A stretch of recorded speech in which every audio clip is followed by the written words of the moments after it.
Assalamualaikum warahmatullahi wabarakatuh.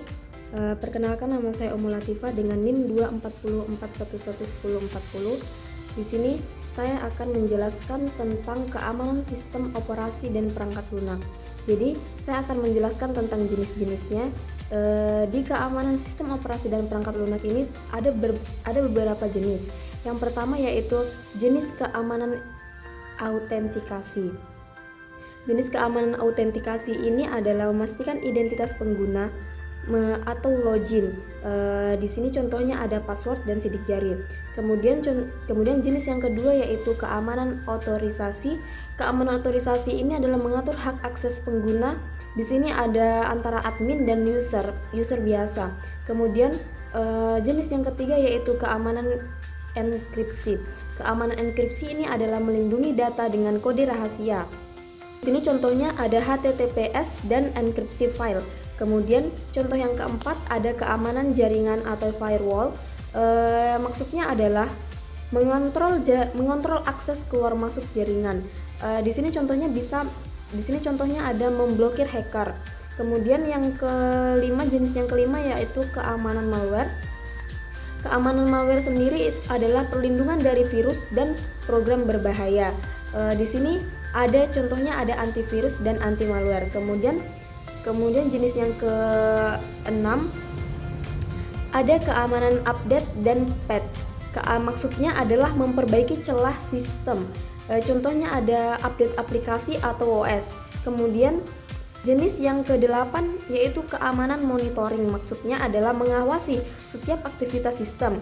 Contohnya di sini ada log aktivitas user. Kemudian yang kesembilan, jenis keamanan yang kesembilan yaitu keamanan aplikasi.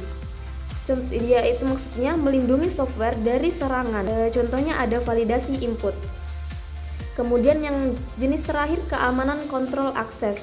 Maksudnya adalah mengatur siapa saja yang boleh mengakses. Contohnya ada RBAC, MAC, dan DAC.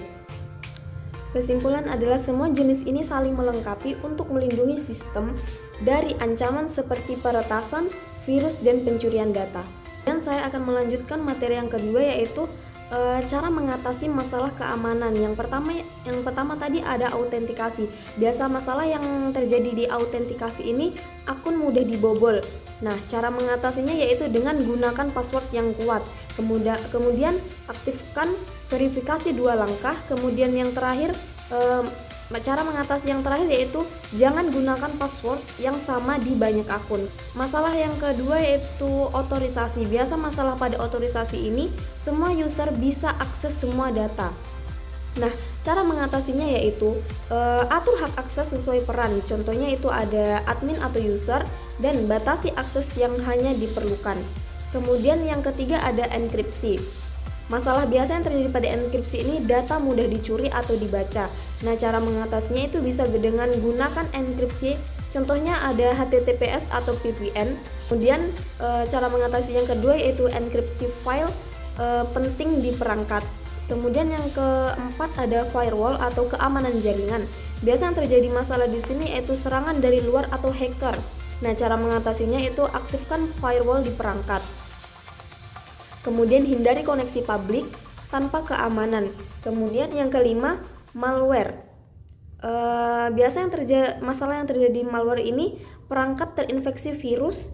Cara mengatasinya bisa dengan install antivirus terpercaya. Kemudian yang kedua, jangan download file sembarangan. Kemudian hindari mengklik link yang mencurigakan. Kemudian yang keenam, update dan patch. Masalah yang terjadi pada update dan patch ini sistem punya celah keamanan. Cara mengatasinya bisa dengan mengaktifkan update otomatis agar OS dan aplikasi bisa langsung terupdate secara otomatis. Kemudian yang ketujuh adalah ada backup data. Masalah yang terjadi di backup data ini, data hilang atau rusak. Cara mengatasinya itu bisa dengan rutin backup data ke cloud atau hard disk. Kemudian cara mengatasi yang kedua itu bisa dengan menyimpan lebih dari 1 salinan data penting. Kemudian yang kedelapan ada monitoring. Masalah yang biasa terjadi di monitoring ini, kita tidak tahu ada aktivitas mencurigakan apa saja. Nah, cara mengatasinya itu bisa dengan cek log aktivitas dan gunakan sistem notifikasi login agar kita mengetahui setiap ada aktivitas yang masuk. Kemudian yang kesembilan ada keamanan aplikasi. Masalah yang terjadi di keamanan aplikasi ini, aplikasi mudah diretas. Nah, cara mengatasinya, pada keamanan aplikasi ini gunakan aplikasi resmi, hindari aplikasi bajakan, update aplikasi secara resmi, maka keamanan aplikasi dapat dipastikan aman. Kemudian yang ke-10 adalah kontrol akses. Masalah yang terjadi biasanya itu akses tidak terkontrol. Cara mengatasinya itu bisa dengan gunakan sistem role atau RBAC. Kemudian berikan akses sesuai kebutuhan saja. Jadi keamanan tidak cukup hanya satu cara, tetapi harus menggunakan banyak lapisan perlindungan. Semakin lengkap perlindungannya, semakin kecil resiko serangan. Baik, terima kasih. Assalamualaikum warahmatullahi wabarakatuh.